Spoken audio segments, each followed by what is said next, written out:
Hey everybody, what's going on? Today I wanted to talk to you guys about Inithwe Bloodtwin. He is I think one of the undervalued Void legendaries in Raid. He gets a lot of flack. I've seen people pull him and be bummed out about it, and I have always been a fan of him. I think he's really cool, and I get a lot of use out of him. So I thought it might be worth doing a guide on him and just showing him off a little bit, showing off how I built mine, how I use him, some of the things that I do with him, some of the things you can do with him that I can't show you in this video, right? We have to wait on Demon Spawn to open to get some footage. He's decent enough in faction crypts. I use him everywhere. I use him in Doom Tower. I use him in Ice Golem, which you'll see a little bit of. I use him in Arena quite a bit. He's pretty solid all around. And I just don't think he gets enough love, man. I don't think you should be disappointed if you pull this champ. So I wanted to talk about him a little bit and show him off. Usually I forget to do this till the end of the video. If at any point you see yourself liking this video, if you're like, hey, I'm enjoying this, click the like button. Subscribe if you're not subscribed, all right? Y'all know how to do it. Y'all know all the deals there. Let's talk about his skills real quick. One of the cool things about him is that he has a passive where he blocks revive. So all of his skills block revive straight out of the gate. This is huge, man. This is really, really helpful, and we'll talk about some of the reasons why. He also heals himself when he kills an enemy, which is handy. If you've ever heard the term glass cannon, depending on what level of player you are, if you've come from another game, you may have heard the term glass cannon. He is the epitome of what a glass cannon is. That means he hits really hard, but he's real squishy. It's easy to take him out of a fight, which maybe is one of the reasons he's not quite so popular. You do have to protect him a little bit. If you have a reviver for him, even better. But if you can protect him with a little bit of shield, a defense buff, or a reviver, he's solid, man. He does some insane damage, and you'll see that later in this video. His skills, he's got Destroy built into his A1. Every one of his skills hits crazy hard. Again, you'll see that later in the video. Just a standard A1, one-hitter, Destroy proc built in. Pretty cool. Here we've got a 3-hitter, and damage increase is equal to the percentage of HP the target has lost. So the more hurt the target is, the more the damage scales up.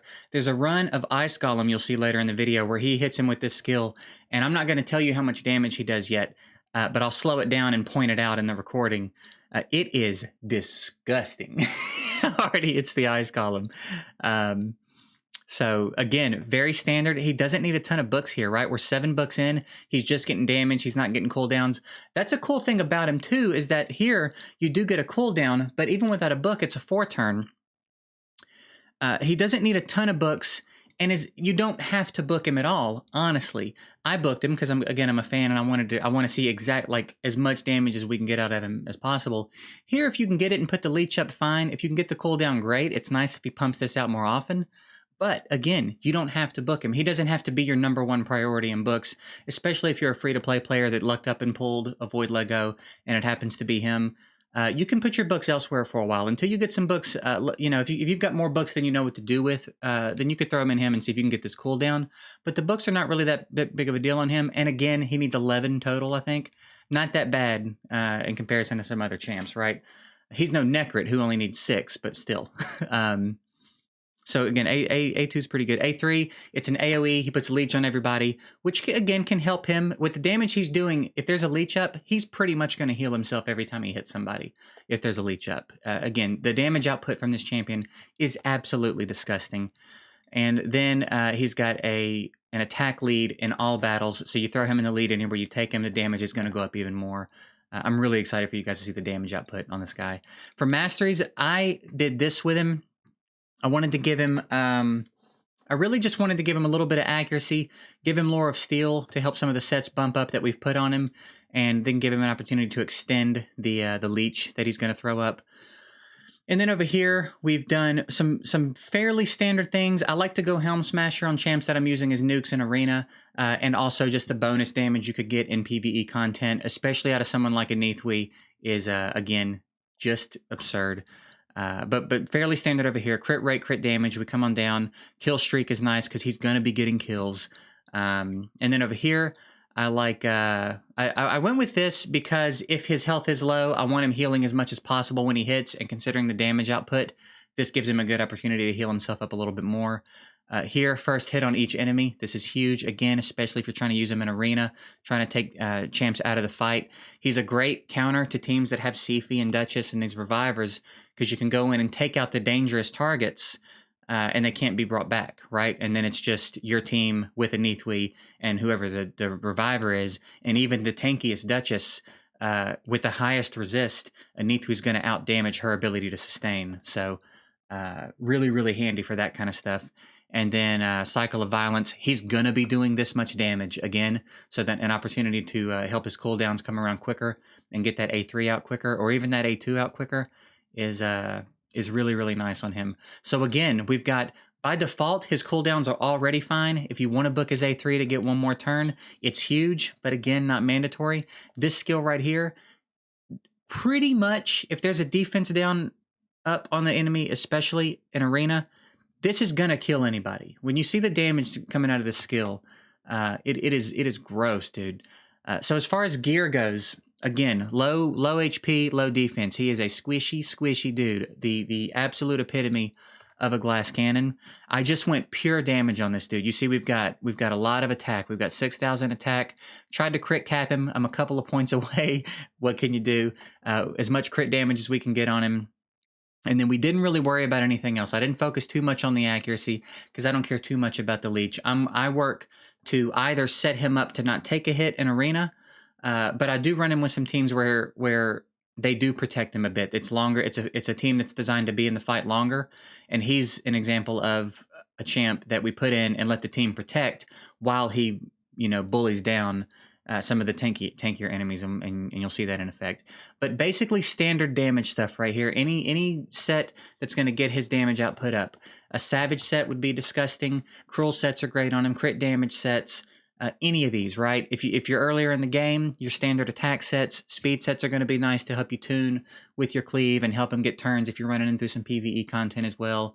But generally just your standard damage build, right? Speed on the boots. If you've got some crazy speed subs, you could swing attack on the boots. You see mine's not even really that fast. I didn't focus speed that hard because I decided to go speed on the boots. Depending on who you're running him with, he doesn't even need a ton of speed. If you want to run a cleave and you're trying to do higher level arena with him, he's going to need more speed probably. The way I get around that is I run a Shiramani or somebody with him so that they can freeze, and then he can still get his turn off. So you need reliable crowd control if you don't want to get him fast enough to tune, or tune him and sacrifice a little bit of damage. It really isn't going to matter, honestly, if you sacrifice a little bit of damage, because his output, like I said, is crazy. Attack percentage on the chest is pretty much non-negotiable for him. And then on the gloves, you really want to try to do crit damage. And if you can get some crit rate in the subs, great. Again, if you're earlier in the game and you have to go attack gloves, that's fine. If you have to go crit rate gloves, that's fine. Not a big deal. He's going to do work for you regardless. So we've got double cruel and crit damage on him for the banner. We went with an attack banner, crit damage amulet, of course, and then as much attack as we could get. We might have a better ring in here somewhere, but honestly, I think 6,000 attack is plenty. I don't think he needs any more than that. So now what we're going to do is I'm going to switch over. You're not going to see me anymore this video. I'm just going to show you a bit of gameplay footage with him. And at moments where I think something worth happening is worth talking about, I'll talk over it and explain what's going on and tell you what I think you should be looking out for. But he's a killer champ, man. He really is cool. So if you've pulled him and you've seen other people be disappointed to pull him, if you're newer to the game and you're unfamiliar with all the champs, don't be down about this dude. This dude is a monster. His damage output is unreal. The block revive is so helpful, especially in Ice Golem and Arena for some of those teams that could be giving you trouble. He's great in Doom Tower. He's really helpful in Faction Wars. He can be great through campaign. He can help you with waves and damage output on other bosses. He does have a 3-hitter for earlier game Fire Knight. I don't know that he would be real good in later game Fire Knight unless you had a really solid team around him. But basically, even early game Spider with the damage output on the AoE, he can probably help you bump up a few levels in Spider, keeping the Spiderlings out of the fight with the low cooldown and the heavy AoE. So don't be bummed about this dude. Is what I'm saying. Don't be don't be tripping on my dude Inithwe. All right, I'm a big fan of him, and I think you should be stoked if you pulled him. So that's it. We're gonna head over to the gameplay now. I appreciate you guys watching, and yeah, enjoy. All right, so first we're just going to take a look at a few standard cleaves. Keep in mind when you're looking at his damage output here, I am running him with Shiramani, and when champs are frozen, they take less damage. So he's still going to do solid enough damage for what we're using him for. As you can see, we took them out. We would have taken out the Trunda there too if she hadn't been on Swift Parry, and it wouldn't matter that there's a Duchess here because he blocked revive on everybody. So he would have taken him out anyway. Without the freeze, he would have done more damage. There's a peek at his damage on the A2. We're going to run a few more cleaves, and then I'm going to show you some examples of him in a different comp, a little bit of a different style in arena. But for now, here's some shots of him just cleaving folks.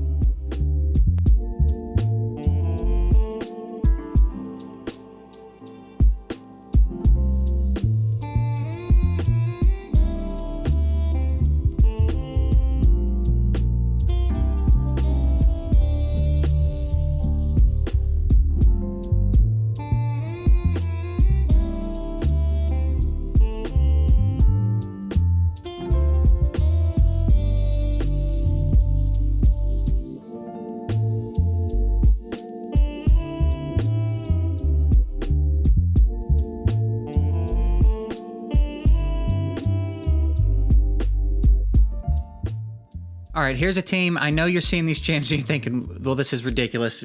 Most people don't have these. It's definitely pay to win. It's not supposed to be an example of something you can do with him free to play. It's just an example of a different style of team, right? He's basically our only damage dealer here. Other than that, we've got a Reviver to bring him back if we need to. We've got Necrit to protect him. We've got Tormund to kind of try to take the heat off of him a little bit. And then that whole team, if you look at him, is all very tanky. Generally, when you see Seeker in the arena like this, he's built very tanky. We've got Braga, who's tanky. We've got Mountain King, who's always tanky. And then Skull Crusher keeps dropping buffs and counterattacks. And it's a very tanky team, right? So what we have here is kind of a hybrid bruise of sorts. We've got so much protection for our glass cannon that we can bring him in here and cut through everything that's going on, even without a defense break, even without all of the things, even without strips and all the things we would usually want to bring in to deal with something like this. Inithwe can slice through these heavy, thick-skinned champs, even without a lot of help, right? If you just support him and keep him alive and keep him in the fight, his damage output can kind of match that of another nuker who needs the defense downs and all of those things in situations where they have him, right? So this is just somewhere I wanted to show you guys that he's a beast, and you can use him like this as well.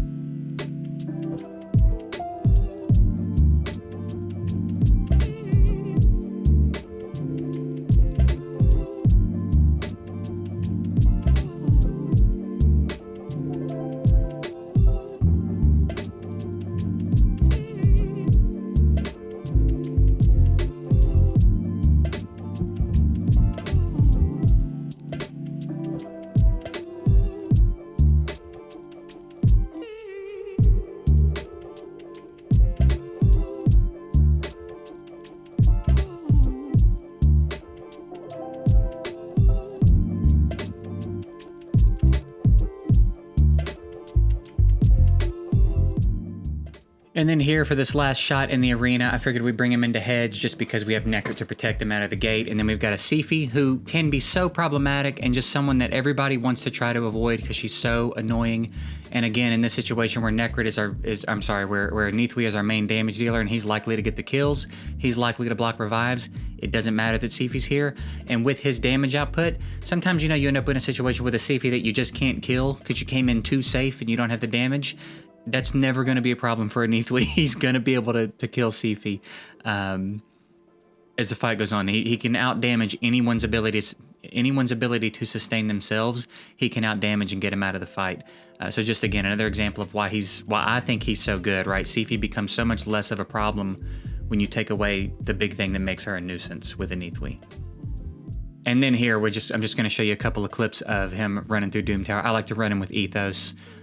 They do this through quite a good chunk of the first bit of normal Doom Tower, and then I even use him in some of the later stages, like where there's the Siphis and where there's some of the Revivers and those waves get hard. He's fantastic for those situations as well.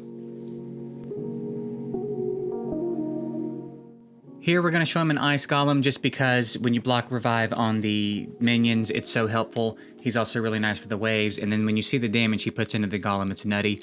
I purposely didn't really put together a very good team here. This is Ice Golem 20.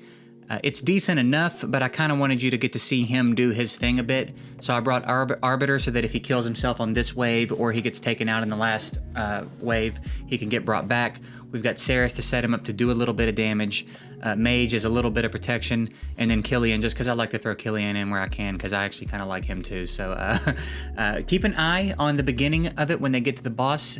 You'll see we're going to get pretty fortunate here. He's going to block revive on both of the minions. And then a little bit later in the run, he's going to just smash the Golem with his A2. And I'm going to pause it and show you the damage there. So keep an eye out for that.